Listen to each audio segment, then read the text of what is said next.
Fine, let's talk about costume design in Wuthering Heights.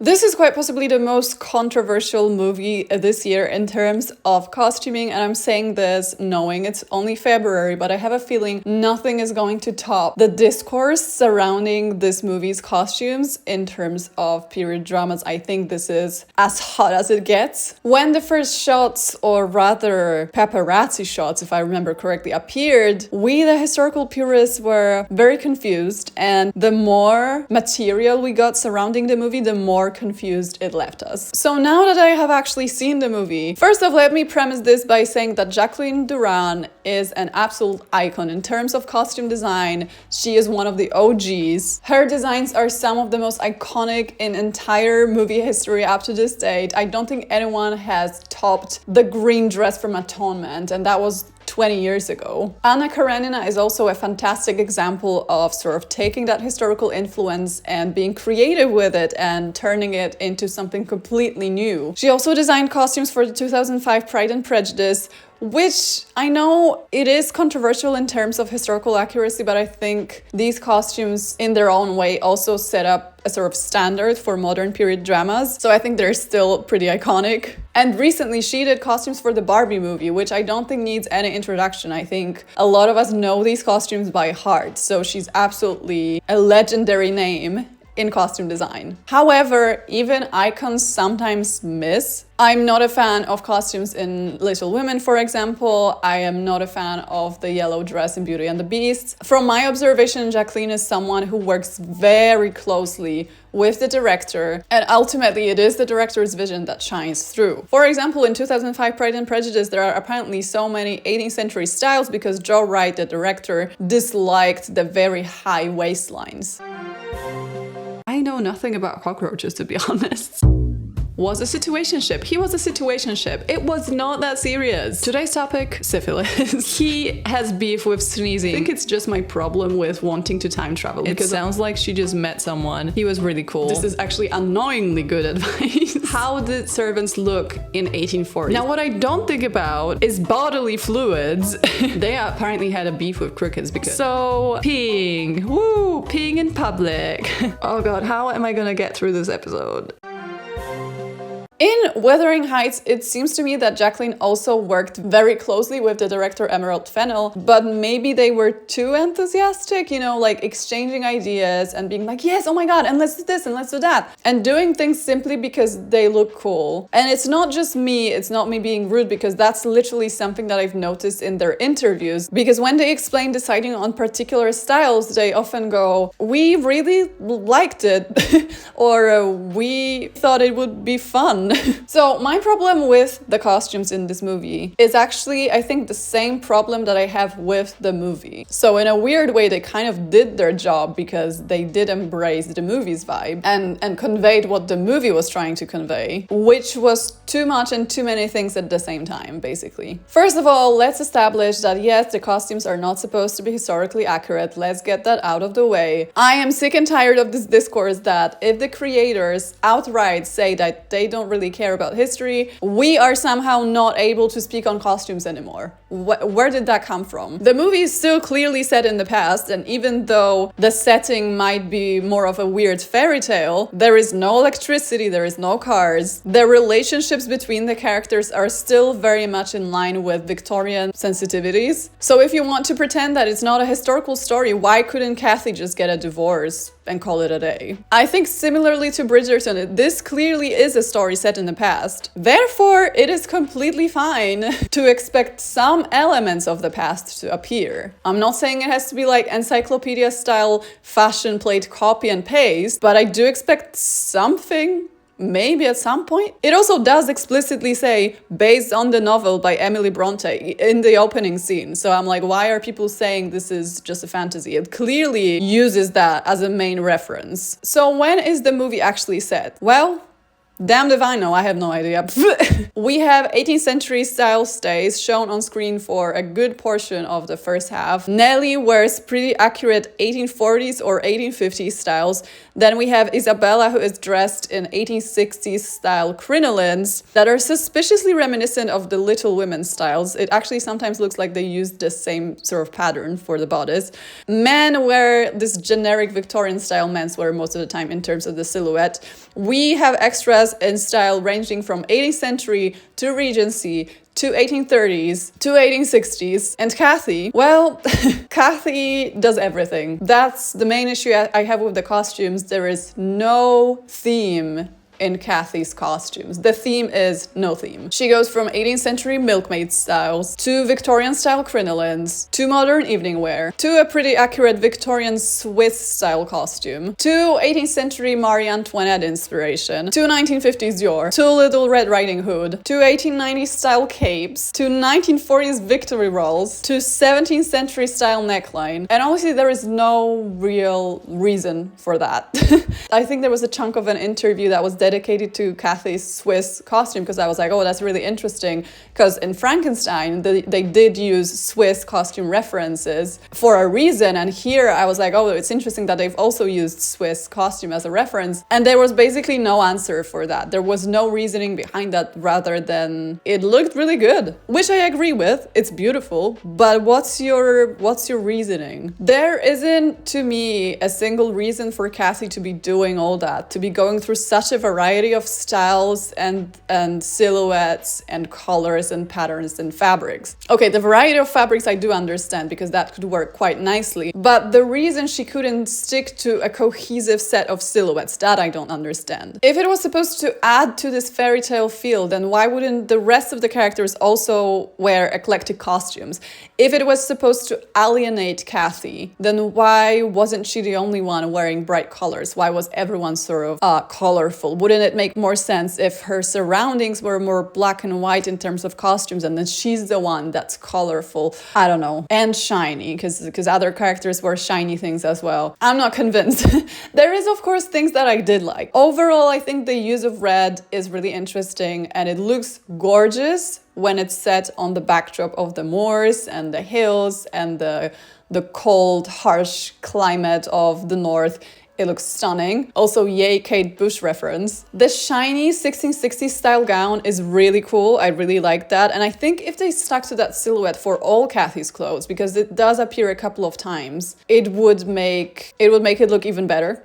I like the use of transparent, draggy fabrics for the veils. I did like the Swiss outfits and the use of Swiss waist in general, because again, it's like a corset reference. I liked the 18th century style clothes, you know, outfits with the skirts and the stays and the shirt underneath. I liked the young characters' clothes. I think in the beginning of the movie, the costumes are way more cohesive. I have to say the wedding dress, that was the first costume that sort of leaked. It was not even that jarring. Like, honestly, you could barely see it in full. And compared to the rest of the costumes, that was not even, it didn't take you out of the story that much. That was actually pretty well done. But that's the thing with a lot of the costumes in the movie for me, you don't really get to see them that much because they're like part of a montage, or you only see half of it, or you only see the top. So you don't really get to truly see them, which is a shame, because if they're supposed to build character, I think the way Kathy's character is built is through the fact that she has a lot of costumes rather than the costumes themselves. So there were things I did enjoy. However, the weirdly shaped crinolines, pass. The beaded necklace, pass. It's not 2009. The 1940s villain outfit with like a structured jacket, pass. The peignoir cellophane gown. I actually had a notebook in the cinema and I wrote down WTF is that during that scene, because I get the reasoning here that she's a gift, blah, blah, and he's supposed to unwrap her on the wedding night, but that gown combined with the Hollywood waves and the necklace, it just takes you out of the story like that. And something about the lighting in that particular scene gave Margot a very iPhone face for some reason. Maybe it's the hair, but in this one moment, I was like, that's a modern woman. What the hell? What's going on here? Where am I? That's a hard pass. In general, I am not sure about the use of shiny fabrics in the film. I have noticed this tendency. It started, I think, with Bridgerton, but a lot of period dramas nowadays have a tendency to use shiny fabrics, which is not bad in itself. It's the quality of fabrics I have beef with. I think it also has to do with the improving camera quality, but we basically can see that the fabrics are cheap. If you look at costumes from historical movies filmed in the 70s or 80s, they actually did use cheap fabrics as well, but you just couldn't see it that well. But now that the camera quality has improved so much, we need to be really careful about what we're putting on the actresses, because you can see that it's AliExpress. And it's probably not, but also I did get a very similar cellophane style fabric on AliExpress for my birthday. So at some point, Kathy is wearing a very pretty historical style chemise, but it's actually made of silver lurex style fabric. And I'm all for using ahistorical fabrics with historical silhouettes. I actually love when they do that, you know, like they did in The Favorite with laser cut faux leather and stuff. But here I was just like outplasticked. I needed something organic at some point, and it never really came, which I think is a shame, because a big portion of the story is the nature, the surrounding nature, and how everything is sort of wet and rotting. The shiny fabrics just cheapened the look a lot of the time for me. Also, what's with the victory rolls? Kathy's hair gradually gets more and more 1940s, and eventually she ends up looking like a noir, LA-based femme fatale character, rather than a tortured and spiteful northern woman, you know what I'm saying? Kathy also spends a good portion of the movie running around with naked shoulders and a neckline that's completely bare. In my notebook, it says pneumonia boobs. I'm assuming it was deliberate. It was supposed to make us feel cold. It was supposed to maybe foreshadow Kathy's fate, add to the drama, but the whole time I was just like, girl, put something on. You're gonna freeze to death. Now, finally, the corset scene. You know, they had to do it to us. I don't think anything I've watched recently has made me roll my eyes to the back of my head so hard as the corset scene in the movie. We see a small clip of it in the trailer, but it's actually so much worse than that. So before doing something that she's a little torn about, I don't want to give you spoilers, Kathy is getting dressed up. She's getting put into this outfit by Nellie, and Nellie, the servant, ties her corset. Now, A, the corset is worn on the bare skin. I repeat, the corset is worn on the bare skin. B, the corset is tightened by pulling the ties away from the body rather than sideways, which is a very ineffective way. Oh my God, is that a spider? No. Which is a very ineffective way of tying a corset, let me tell you that. You always want to do this like sideways slide, and pulling it away, it doesn't do anything. It doesn't tighten it in any way. It just probably ruins the corset a little bit and makes you slightly uncomfortable. C, Kathy utters the word tighter probably like 6 to 10 times. So after each pull, she says tighter, and then Nellie goes, "You'll not breathe," and then Kathy says, tighter. Funnily enough, this is almost word for word the Cinderella stepsister scene, which I think is pretty funny. Tighter. Tighter. That's it. D. And finally, right after, there is a brief shot of Kathy's naked, corseted back covered in bleeding sores. It's literally bleeding from the corset. Girl, I swear to the goddess of corsetry, if this doesn't stop, I don't think people realize the pure anguish that any person interested even remotely in fashion history goes through every time we have to watch a scene like this. That's like having a character in a historical movie use a sword by holding the blade. That's like having a character ride a horse backwards and being like, I can't see where the horse is going. That's kind of like seeing a historical character receive an important letter, then eat it and be like, there's no way I could have read that. I'm fine. I'll be fine. I actually always complain about the way that filmmakers don't know what to do with corsets. They don't know how to show them in a way that does not make women look stupid. They just can't seem to think of any other way to show oppression or mental suffering. And this movie, unfortunately, joins a long, long list of movies and film portrayals of corsets that blatantly ignore women's ability to think for themselves. And sure, you could argue that Kathy was a bit of a masochist and she might have done that on purpose. But is that what people are getting from it? Or are they getting, wow, historical women sure love to torture themselves? I've actually spoken about it in my video about fashion myths, so go check that out if you feel like. I think a way more inventive use of the corset trope was actually the Jacob Elordi pull. I'm actually surprised no one ever came up with that. I don't think I've ever seen it in any movie. I think symbolically it's genius. I think it's kind of hot. Even though I spent a good portion of that scene thinking, is that physically possible, or would she like tilt backwards? So overall, the costumes just left me confused. That's my takeaway from it. As did my main beef with the movie, which is not casting a person of color as Heathcliff because it ruins the vibe. Even though the original book is quite literally about racism and its consequences. I've done a reread of the book recently because I actually don't remember what was going on in the book. And oh my god, it is a book about racism. There is a lot of themes in the book, but honestly, the root of the misery that all the characters experience is racism. There's so many horrific descriptions of why they think he is inferior because of his skin color that honestly, way more than I remembered, I have to say. When I read it as a teen, I didn't really pay attention to that, but it's very much featured in this story. It's not like they only mention him once or twice. I actually can't believe we pretend it's okay because there was no reason for him not to be a person of color. Literally, other than the director not wanting to deal with that.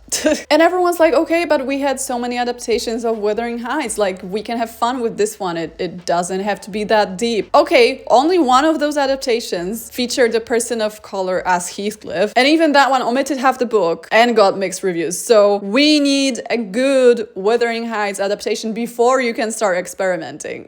Okay, I'm kidding. Or am I? I'm not. We need a good one. Please. Someone? Anyone? Are there any directors in the area that are interested? I'm gonna pay for this. For the ticket, I mean, I don't have the budget for the whole movie. Well, that's my rant. It got off the costume slightly, but I think it should be said. Anyway, what do you think? Have you seen the movie? What do you think? Let me know. Bye.